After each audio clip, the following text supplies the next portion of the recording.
SSC 27 ও 28 batch. তোমাদের ফিজিক্সের অষ্টম অধ্যায়ে প্রতিফলনের একটা অধ্যায় আছে। সেই প্রতিফলন অধ্যায়টার ভিতরে আমাদের কিছু দর্পণের প্রতিবিম্ব আঁকতে আসে। হ্যাঁ, পরীক্ষার সময় বেশিরভাগ ক্ষেত্রেই কি আমাদের দর্পণের প্রতিবিম্ব আঁকতে আসে। এখন এই দর্পণের প্রতিবিম্বর ভিতরে আমাদের দুই ধরনের দর্পণ আছে মূলত। একটা হচ্ছে উত্তল দর্পণ এবং একটা হচ্ছে কি অবতল দর্পণ। তো আমরা আজকে শিখবো হচ্ছে উত্তল দর্পণের প্রতিবিম্ব। উত্তল দর্পণের প্রতিবিম্ব যদি তুমি একবার আঁকতে পারো, আঁকতে শেখো, তাহলে দেখবা যে ওটার ব্যাখ্যা করতে পারতেছো। হ্যাঁ, শুধুমাত্র যদি আঁকতে শেখো। তাহলে আসো আমরা আগে এই দর্পণটার কোথায় কোন পয়েন্টকে কি বলে সেটা আমরা আগে শিখবো। তাহলে আমরা যদি দেখি একটা উত্তল দর্পণ, ঠিক আছে, একটা উত্তল দর্পণ আঁকানোর চেষ্টা করি এমন, ঠিক আছে। তাহলে এটা যদি একটা উত্তল দর্পণ হয়, একটু বাঁকা চাকা হইতে পারে, বাট তোমরা এটাই করে নিবা এমন। তাহলে এটা উত্তল দর্পণ হইলে, ঠিক আছে। আচ্ছা, এটাও বাঁকাই গেছে। উত্তল দর্পণের এটাকে কি বলা হয়? এটাকে বলা হয় প্রধান অক্ষ। কি বলে? এটা হচ্ছে প্রধান অক্ষ। হ্যাঁ, আমরা প্রত্যেকটা জিনিসই দেখব যে কোনটাকে কি বলা হচ্ছে, প্রধান অক্ষ। আচ্ছা, এবার আমাদের উত্তল দর্পণের প্রধান অক্ষ হচ্ছে এই পরিপূর্ণ এই স্ট্রেট লাইনটা, আর এটা হচ্ছে কি আমাদের সেই উত্তল দর্পণ। এটা কি?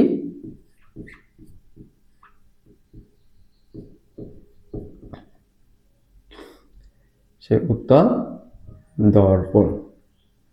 হ্যাঁ, এটা হচ্ছে উত্তল দর্পণ।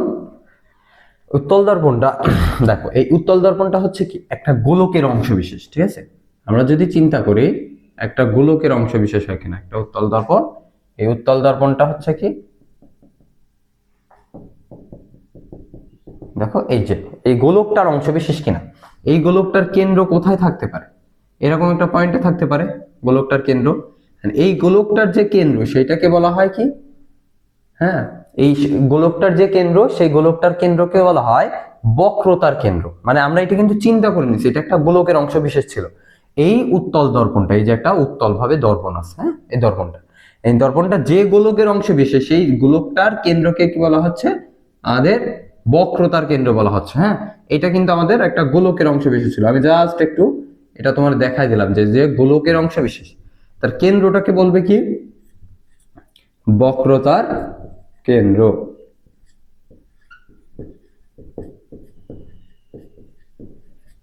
বক্রতার কেন্দ্র।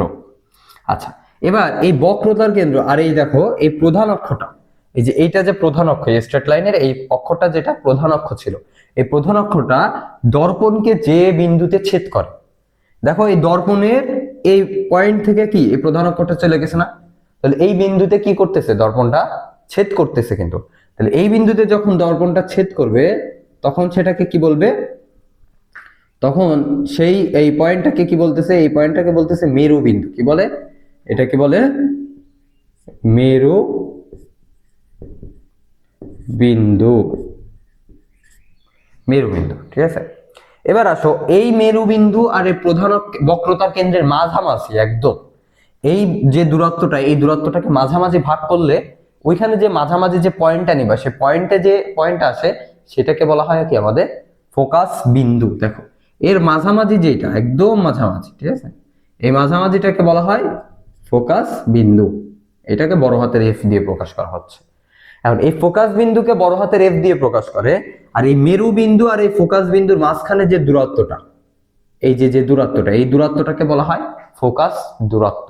তাহলে মেরু বিন্দু থেকে ফোকাস বিন্দু পর্যন্ত যে দূরত্বটা, সেটাকে কি বলা হয়? ফোকাস দূরত্ব বলা হয়। হ্যাঁ, এটা কিন্তু আমরা মনে রাখবো। অর্থাৎ কি ছোট হাতের এফ কে বড় হাতের এফ দিয়ে, তোমাদের লেভেলে বড় হাতের এফ দিয়ে কি করতেছে? ফোকাস বিন্দুকে নির্দেশ করতেছে। ফোকাস বিন্দু। আর ছোট হাতের এফ দিয়ে ফোকাস দূরত্ব। ওই মেরু বিন্দু এবং ফোকাস বিন্দুর যে মাঝখানে যে দূরত্বটা, সেই দূরত্বটাকে কিন্তু ফোকাস দূরত্ব বলা হচ্ছে। আচ্ছা, আমরা এবার তাহলে এইটাকে আমরা চিহ্নিত করলাম যে এটা ফোকাস ফোকাস বিন্দু, ফোকাস বিন্দু পাইছি।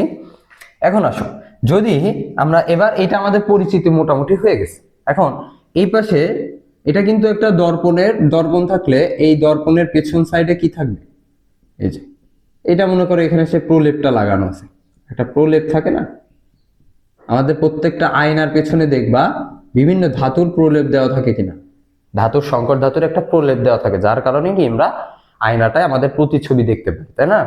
যদি আয়নায় ওই প্রলেপ না থাকতো তাহলে কি আমরা এই পাশে গ্লাসের এই পাশ থেকে শুরু করে ওই পাশে আমরা কাচের এই পাশে এবং ওই পাশে দেখতে পারতাম, কিন্তু কি ওই প্রলেপটা দেওয়ার কারণে কি ওইখানে আমরা প্রতিচ্ছবি দেখতে পাই।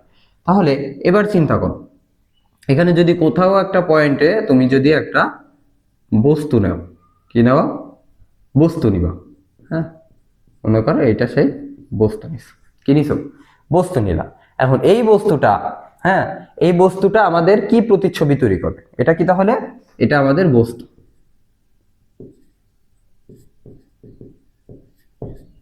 বস্তু। এখন এই বস্তুর ক্ষেত্রে খেয়াল করো, তাহলে এবার আমাদের কিন্তু আমরা প্রতিচ্ছবিটা আঁকার ক্ষেত্রে আমাদের তিনটা কন্ডিশন মনে রাখা লাগে।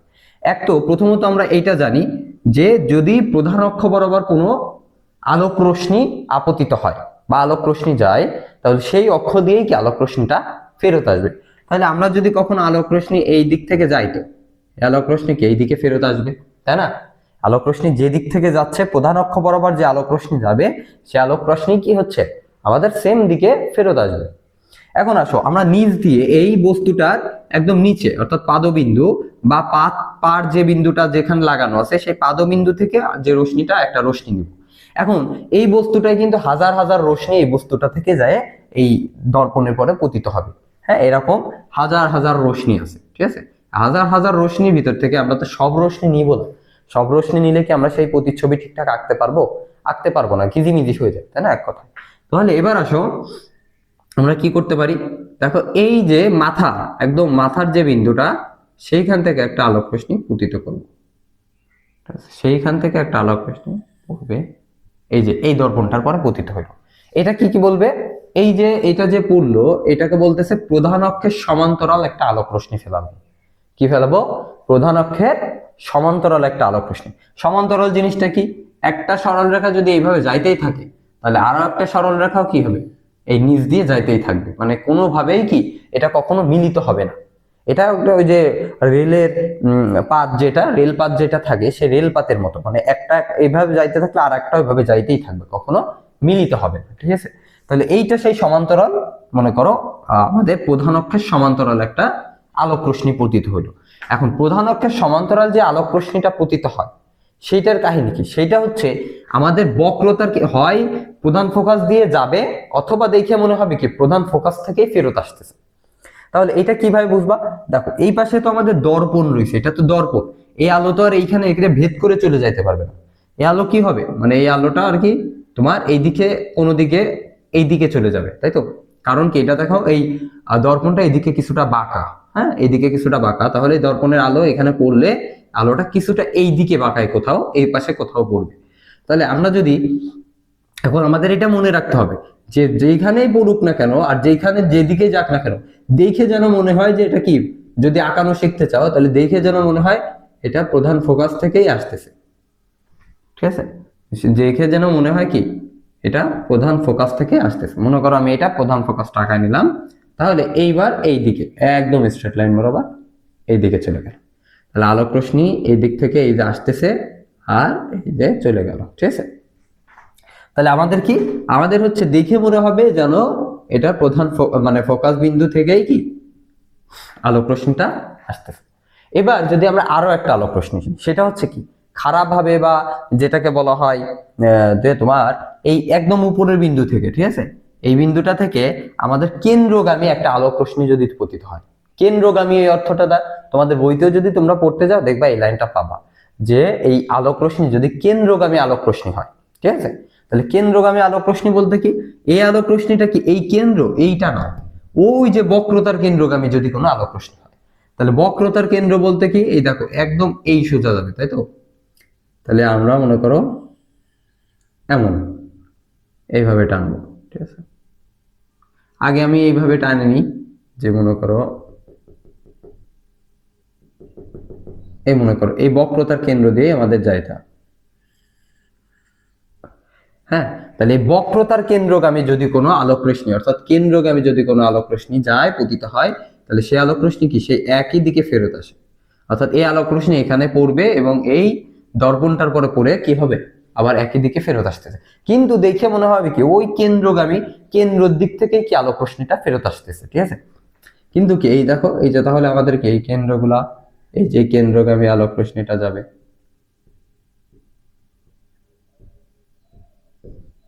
এই কেন্দ্র দিয়ে আলোক রশ্মি সরল। এখন দেখো এই দুইটা আলোক রশ্মি কোথায় মিলিত হয়েছে, এই যে এইখানে মিলিত হয়েছে না, এরকম একটা পয়েন্টে মিলিত হয়েছে না, এই যে এরকম একটা পয়েন্টে এই মিলিত হয়েছে। এখন দেখো আরো একটা লাইন হয়তো তোমাদের বইতে আছে, সেই লাইনটা হচ্ছে কেমন, যে যদি কখনো আলোক রশ্মি পরিবর্তন করা হয়, তাহলে সেই আলোক রশ্মি হচ্ছে কি হবে, সেই আলোক রশ্মি হচ্ছে এই প্রধান অক্ষের সমান্তরালে, মানে তোমার হবে প্রধান অক্ষের সমান্তরাল দিয়ে যাবে। তাহলে যদি এই কথাটা দ্বারা এটা বোঝাচ্ছে যে এই আলোক রশ্মিটা মনে করো দিক পরিবর্তন করা হয়, আমাদের প্রথম প্রধান অক্ষের সমান্তরাল আলোক রশ্মি এদিকে গেছিল, তাহলে এই দিক থেকে যদি কোনো আলোক রশ্মি পতিত হয়, এবার এই দিক থেকে একটা আলোক রশ্মি পতিত হলে কি হবে, প্রধান অক্ষের সমান্তরাল দিয়ে যাবে। এই কথাটাই জাস্ট এখানে লেখা আছে, ঠিক আছে। যে আমাদের এই যদি দিক পরিবর্তন করা হয়, মানে দিক তো আমাদের এই দিকে আলোক রশ্মিটা এই দিক থেকে এই দিকে যাচ্ছে, এবার যদি আমাদের দিক পরিবর্তন মানে উল্টা দিকে, অর্থাৎ এই দিক থেকে যদি এইখানে আলোক রশ্মি পড়ে, তাহলে প্রধান অক্ষের সমান্তরালে চলে যাবে, তাই না, এটা বলতেছে। এখন আমাদের যে এইখানে যে আমরা যে পয়েন্টটা পাইছিলাম, সেখান থেকে আমরা কি এই যে প্রধান অক্ষের সাথে কি করব, একটা প্রধান অক্ষের সাথে আমরা কি করব, একটা হচ্ছে লম্ব টেনে দেবো, ঠিক আছে। তাহলে এই লম্ব টেনে দিলে এইখানে কি সেই প্রতিচ্ছবিটা বা প্রতিবিম্বটা পাচ্ছে এক কথায়, হ্যাঁ। তাহলে এইটাই সেই কি আমাদের, এটাই সেই প্রতিবিম্ব,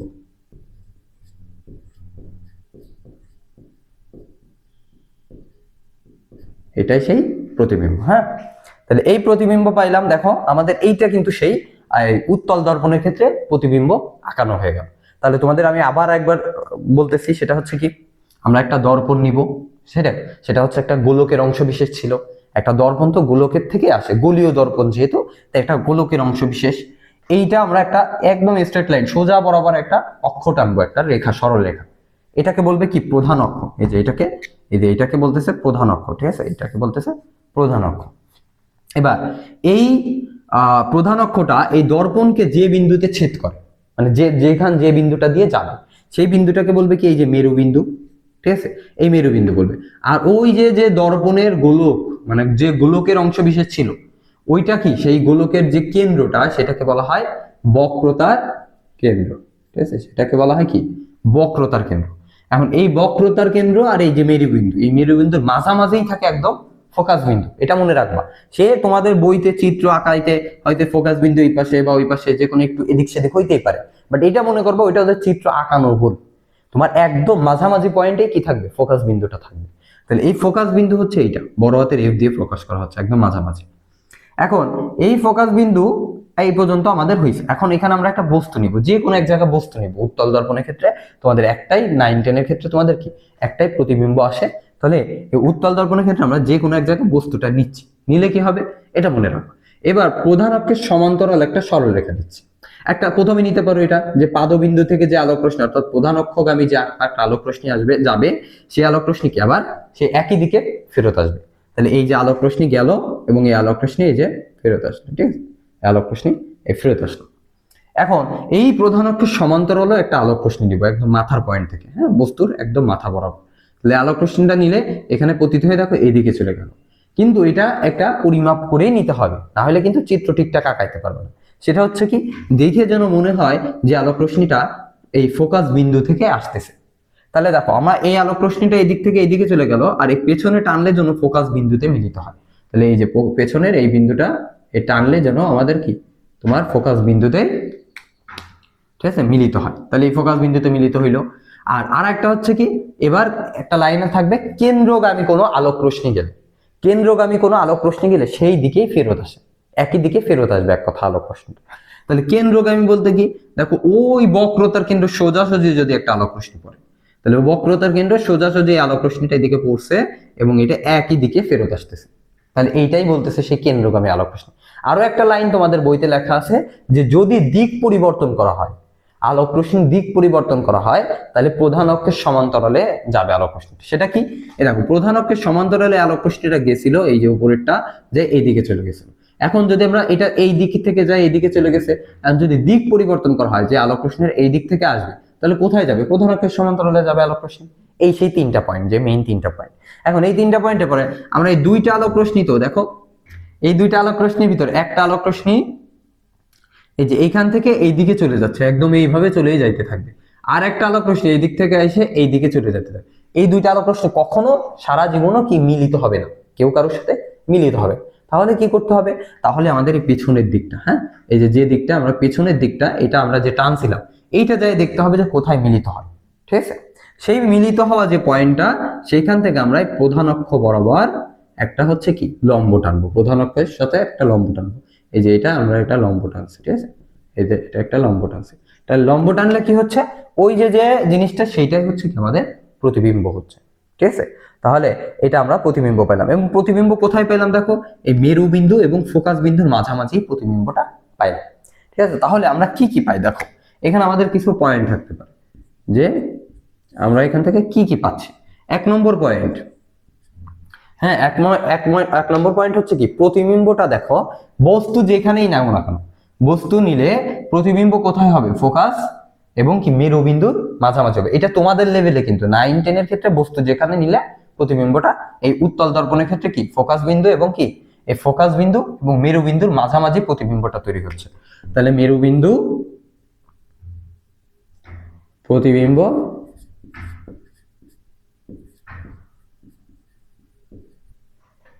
প্রতিবিম্ব হচ্ছে কি মেরু,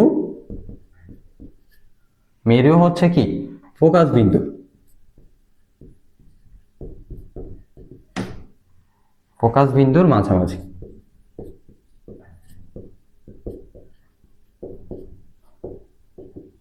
মাঝে তৈরি হবে। ঠিক আছে? ফোকাস বিন্দুর মাঝে তৈরি। আচ্ছা, 2 নম্বর পয়েন্ট কি হইতে পারে?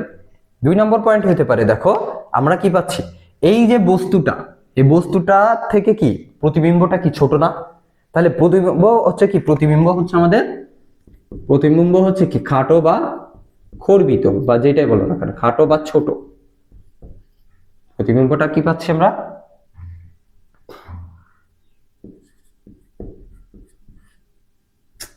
খাটো বা ছোট পাচ্ছি।